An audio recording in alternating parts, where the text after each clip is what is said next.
Hello guys, welcome back to another video. আজকে আমরা আবার যাচ্ছি ঢাকায় মাল আনতে। এখনো কারেন্ট নাই। আমি আর ফয়সাল মামা যাচ্ছি মাল কিনতে। এই তো বের হয়ে গেছে। এখন আগে দোকানে যে ভাঙতি করব, ভাঙতি টাংতি নিয়ে পরে আর কি মাল যেগুলো রিটার্ন করবো ওগুলো নিয়ে পরে বের হয়ে যাবো ঢাকার জন্য। এখন দোকানে এসে পড়েছি। যেই মালগুলা রিটার্ন করবো ওগুলো আগে এক এক করে বের করে নিচ্ছি। প্রথমে লাইটগুলা বের করলাম, পরে এখন টপ ওয়ানের নেক ব্যান্ডগুলা বের করতেছি। আর যত মাল আর কি যেগুলো চলবে না বা কোনো প্রবলেম আছে সব আজকে রিটার্ন করে দিব।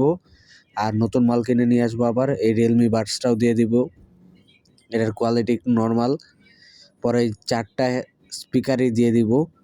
আর নতুন স্পিকারের স্টক আসবে, কারণ এইগুলো এই এলাকা অনুযায়ী তেমন চলতেছে না। আর প্লাস কোয়ালিটিও আমার তেমন একটা ভালো লাগেনি। এখন আরও দেখে চিন্তা করতেছি যে আর কি রিটার্ন করা যায়।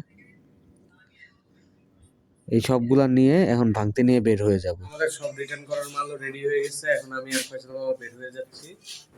এখন আগে যাবো চৌরাস্তা থেকে যাব ঢাকার দিকে। এখন আমি আর ফয়সাল মামা কোনাবাড়ি এসে পড়েছি। কোনাবাড়ির থেকে এখান থেকে অটো নিব।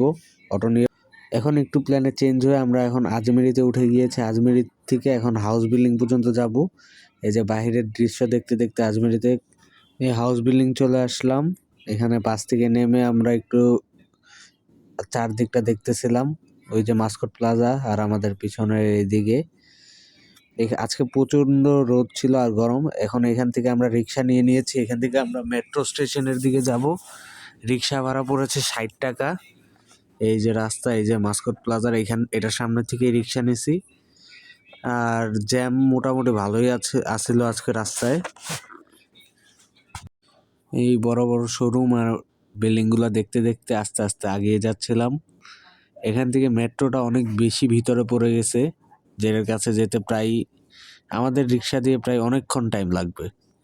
তাই আর কি চারদিকের আবহাওয়া দেখতে দেখতে আগাচ্ছে। আর আজকে যে গরমে অবস্থা খারাপ হয়ে গেছে। জানি না দেখতে পারতেছেন কি না, ওই যে উপরে একটা মেট্রো স্টেশনে একটা ট্রেন দাঁড়িয়ে আছে। ওই যে উপরে বাম বাম পাশের দিকে। ওই আমরা এখানে কথা বলতেছিলাম যে এই ট্রেনটা কি ধরতে পারবো কিনা, কিন্তু ধরতে তো পারবো না, এটা সম্ভবই না। পরে এই যে ফয়সাল মামা আগে আগে যাচ্ছে। এটা হচ্ছে উত্তরন মেট্রো স্টেশন। এখান থেকে আমরা উপরে যাব, উপরে যে টিকিট নিব। এই যে এখন মেট্রো স্টেশনের ভিতরে ঢুকতেছি আমরা। এই ভিতরে ঢুকার পরে এই দৃশ্য দেখে আমার এই গরমের ভিতরে আর কিছু মাথায় আসতেছিল না। এই এত ভিড়, টিকিট কাটতে যে অবস্থা খারাপ হয়ে গেছে। তাও এই যে ফয়সাল মামা সিরিয়ালে দাঁড়িয়ে গেছে টিকিটের জন্য। এই যে ভিড়টা দেখেন, খালি না হলেও আধা ঘন্টার উপরে লাগবে টিকিট কাটতে। ফাইনালি প্রায় আধা ঘন্টা সিরিয়াল কাটার পরে এই গরমের ভিতরে টিকিটটা পেয়ে গেছি। এখন এই যে ভিড়টা দেখেন, এই ভিড়ের মাঝখান থেকে টিকিট বের করে এনেছি। এই অটোমেটিক সিস্টেমের থেকে, মেশিনের সিস্টেমের থেকে ম্যানুয়াল দাঁড়িয়ে তাড়াতাড়ি কাজ হয়। এই যে এখন আগিয়ে যাচ্ছি মেশিনটার দিকে। এখানে টিকিটটা দিলাম আর এই যে এন্ট্রি হয়ে গেল আমার। এখন এখান থেকে উপরে যাব। উপরের দিকে ট্রেন দেখি কতক্ষণ লাগে। সবাই দৌড়াদৌড়ি করতেছে ট্রেন ধরার জন্য। মাত্র একটা ট্রেন মিস হয়েছে। এখানে আমরা এসে একটু ভিডিও টিডিও নিচ্ছিলাম। সামনে একটা মেট্রো আসছিল আর আমাদের ট্রেনটা একটু দেরি হবে আসতে। এই যে ফয়সাল মামা দাঁড়িয়ে আছে। এইখানে সবাই দাঁড়িয়ে মেট্রোর জন্য ওয়েট করতেছে। প্রায় 10 মিনিট হয়ে গেছে। এই যে আমাদের ট্রেনটাও এসে পড়েছে। এই যে ট্রেনটা দেখে ভালোই লাগছিল, কিন্তু অনেক বেশি ভিড় হবে মনে হচ্ছে, যা আর কি মানুষের অনেক বেশি চাপ। এই ট্রেনটাতেই যাব। আমরা সিরিয়ালে সবার আগে দাঁড়িয়েছিলাম, এর জন্য আর কি সিটটা পেয়ে গেছি, অন্যদিন পাই না। এই যে বাহিরের মেট্রো থেকে বাহিরের দৃশ্য, খুবই সুন্দর দৃশ্য এদিকে। এইটাই দেখতে দেখতে যাচ্ছি। এটা হচ্ছে সামনের দিকে দৃশ্য। আর বুগিটা প্রায় খালি পেয়েছি, অন্য টাইমে আবার পাওয়া যায় না। এই যে মেট্রো থেকে নেমে গেলাম, মানুষের ক্রাউড দেখেন এদিকে। আমরা এখন নেমেছি হচ্ছে বাংলাদেশ সচিবালয়ে নেমেছি।